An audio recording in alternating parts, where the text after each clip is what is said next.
As the night swallowed the landscape, I found myself driving through a desolate stretch of road, far from any signs of civilization. My fuel gauge hovered dangerously close to empty, and panic gnawed at the edges of my mind. Just when I thought I was doomed to be stranded in the darkness, a dim glow appeared in the distance. The Midnight Hill gas station. The station stood like a solitary beacon amidst the darkness, its flickering neon sign the only sign of life. I pulled into the empty parking lot, the creaking of my old car echoing in the silence. The air was thick with an eerie stillness, and the hairs on the back of my neck stood on end. As I approached the gas station, I couldn't shake the feeling that something was off. The flickering lights cast dancing shadows on the walls, and the windows seemed to stare back at me like unblinking eyes. Entering the station, I found it deserted, devoid of any staff or customers. An uneasy chill washed over me, but I had no choice but to fill my tank. The gas pump whirred to life, and I glanced around nervously, half expecting to see someone watching me from the shadows. Just when I thought my nerves couldn't take anymore, I heard a soft voice from behind the counter. "You shouldn't be here." Startled, I turned to find a figure cloaked in darkness. The person's face was obscured, and their presence sent shivers down my spine. "I'm sorry," I stammered. "I just need some gas." The figure didn't respond, but continued to watch me with an intensity that made my skin crawl. I quickly finished fueling my car and rushed back to the counter to pay. As I approached, the figure seemed to fade into the shadows, leaving me standing there alone. I reached for my wallet to pay, but my hands froze when I saw the total, an exorbitant sum for a tank of gas. I protested, but the figure remained silent. "You have no choice," they finally whispered. "Pay the price or suffer the consequences." Feeling a sense of dread, I reluctantly paid the amount and hastily left the gas station. As I drove away, I glanced back at the eerie building, wondering if I had just encountered a ghostly apparition or some malevolent presence that lingered in that forsaken place.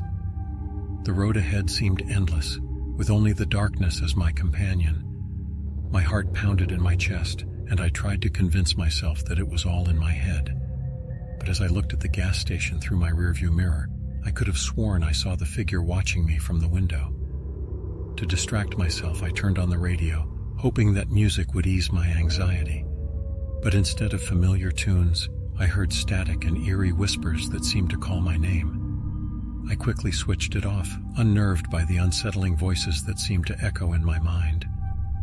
The road led me deeper into the unknown, and my fear grew with each passing mile.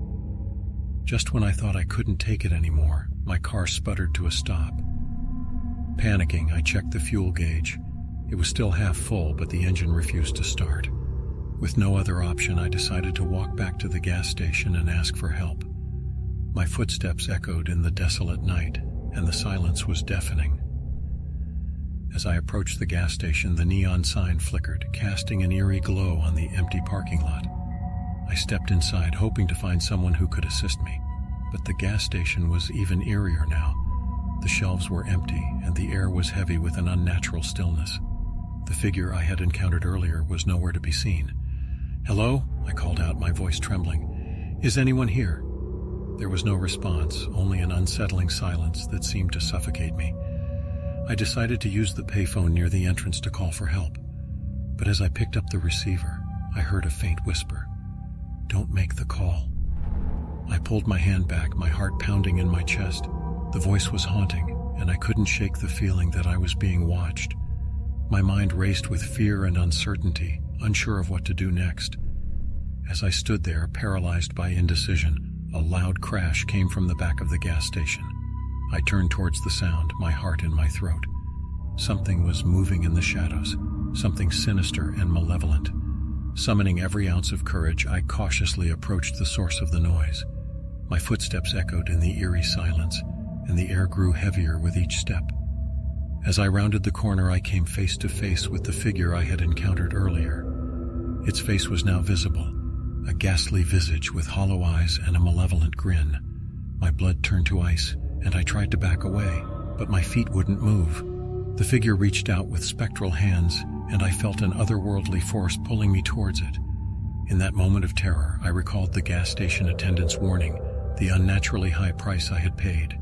The figure was a vengeful spirit, trapped in the gas station and preying on unsuspecting travelers. I had unwittingly become entangled in its malevolent web. With a surge of willpower, I broke free from its grasp and ran for the exit. The figure pursued me, its haunting laughter echoing through the gas station. I burst through the door and into the night, gasping for breath. My car remained lifeless, and I knew that I couldn't stay there any longer. I fled into the darkness, not looking back until I reached a town and found help. To this day, the memory of that gas station haunts me. I wonder if I had crossed paths with a vengeful spirit, a restless soul seeking retribution for its plight. And I can't help but warn others. Beware the gas station on Midnight Hill, for its secrets are darker and more sinister than anyone could imagine.